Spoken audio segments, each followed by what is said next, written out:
Law of nature. आज का मेरा टॉपिक है लॉ ऑफ नेचर।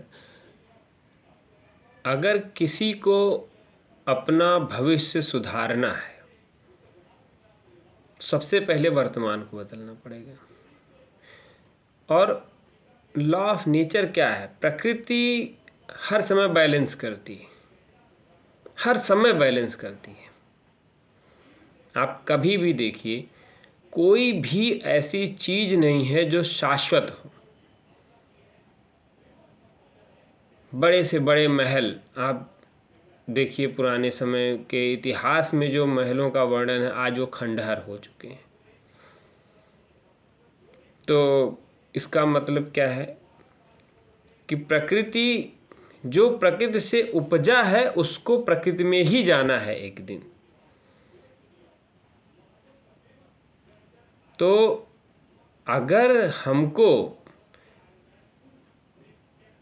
तरक्की करनी है तो हमको प्रकृति के रहस्य को समझना पड़ेगा। मैं एक बहुत छोटी सी पिछले जीवन की कहानी सुनाता हूँ।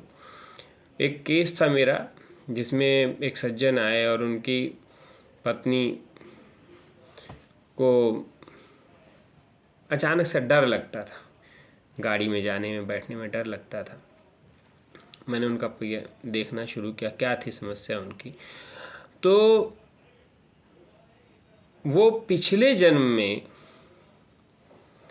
एक पागल भिखारिन थी, और पिछले जीवन में वो अपने घर से क्यों भागी थी? क्योंकि घर में उनको इज्जत सम्मान नहीं मिलता था, और भागने के बाद शक्ल बहुत अच्छी नहीं थी। पिछले जीवन में वो हर समय इस अवसाद में रही कि मेरी शक्ल अच्छी नहीं, मैं शक्ल अच्छी नहीं है। करते करते भिखारी की तरह उन्होंने जीवन व्यतीत किया, और एक दिन रोड एक्सीडेंट में ट्रक के नीचे आके उनकी मृत्यु हो गई। अब ये पूरा नरेशन जो था कि उसने पूरे जीवन भर भगवान से एक ही चीज़ मांगी कि मुझको अच्छी शकल सूरत देना और मुझे खूब पैसा देना। आप विश्वास नहीं करेंगे, इस जीवन में जो उनको लेके आए थे, इस जीवन में वो एक सोनार, एक सोने के दुकानदार, स्वर्णाभूषण के दुकानदार की बीवी थी। न तो गहनों की कमी, न तो रूप रंग की कमी। डर उनको हमेशा लगता था कि कोई सड़क पे उनकी मृत्यु हुई थी तो कोई ना कोई हमको दबा के मार के चला जाएगा। अब जो मैंने कहा कि लॉ ऑफ नेचर क्या है, प्रकृति आपको वही देती है जो आप प्रकृति से मांगते हैं। पूरा जीवन वो प्रकृति से यही मांगती रही कि मेरा आकर्षक जीवन हो, आकर्षक जीवन हो, तो अगला जीवन प्रकृति ने वैसा दे दिया। तो आप जिसको कहते हैं लॉ ऑफ अट्रैक्शन कहा जाता है, उसको मैं कहीं ना कहीं कहता हूँ कि लॉ ऑफ नेचर है। आप जो प्रकृति से मांगेंगे वो आपको मिलेगा, लेकिन आपको ये समझना पड़ेगा कि क्या इस जीवन में जो मिला, क्योंकि पिछले जीवन में एक अपना उनका कुछ था नहीं, जीवन भर उन्होंने ईश्वर से एक ही प्रार्थना की कि उनको एक अच्छा जीवन मिले। एक अच्छा जीवन मिला, लेकिन इस जीवन में यदि आप अच्छे कर्म नहीं करोगे तो क्या अगला जीवन अच्छा मिलेगा? पुनः कहाँ पहुँचेंगे आप बताइए?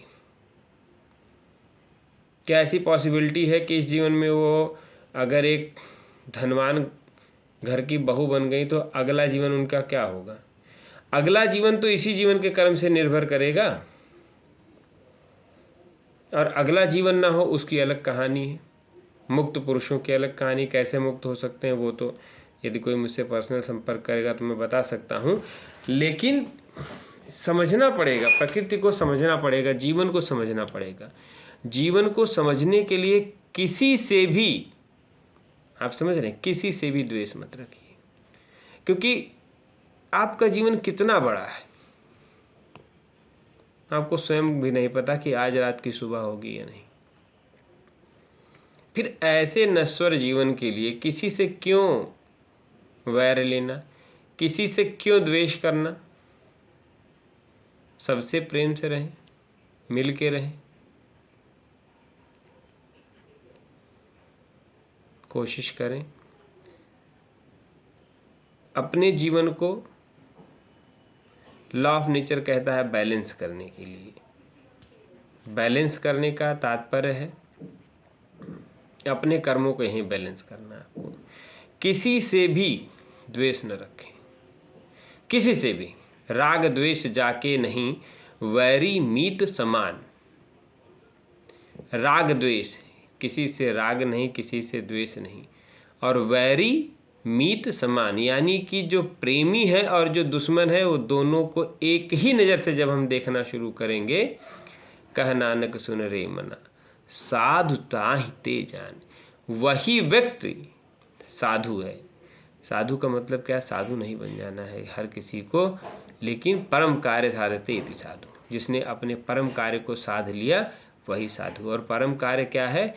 या तो आप ये कह लीजिए आवागमन से मुक्ति, या ये तो ये कह लीजिए कि आपके जीवन में इतना हो कि यह लोक सुखी परलोक सुखी। आज के लिए इतना ही, लेकिन अपने जीवन को उत्तरोत्तर उत्कृष्ट करें और राग द्वेष किसी से नहीं, न राग न द्वेष। राग भी उत्तम नहीं, क्योंकि यदि राग होगा तो द्वेष होगा। आपका किसी से भी राग होगा तो आपको द्वेष अवश्य होगा।